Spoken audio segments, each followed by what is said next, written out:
Raviraj Rangwan sir,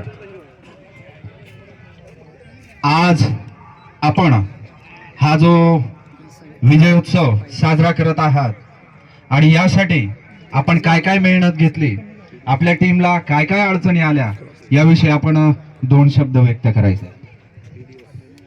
नक्कीच आज महाराष्ट्र राज्य शिक्षक सेना शिरपूर यांच्या वतीने आम्हाला जी खेळण्याची संधी उपलब्ध करून दिली सर, खरंच तुमचं आम्ही अभिनंदन करतो आणि आभार मानतो.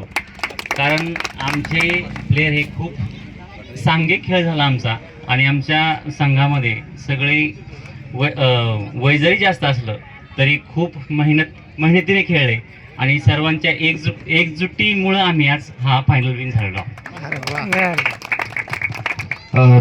मागच्या वर्षी आपण नॉकआउट मध्येच बाहेर झाले होते, तर यासाठी काही स्पेशल आपण मेहनत घेतली आणि खूप तपश्चर्या केली, असं काही आहे का?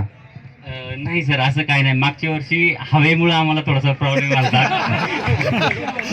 खूप हवा असल्यामुळे आमचे हेच बॉलर होते, बॉलच पडत नव्हता, त्याच्यामुळे जो येतोय तो बॅट घुमवायचा, बाहेर बॉल पडायचा, त्याच्यामुळे आम्ही मागच्या वर्षी हारण्याचं कारण तेवढंच होतं, बाकी काही नव्हतं.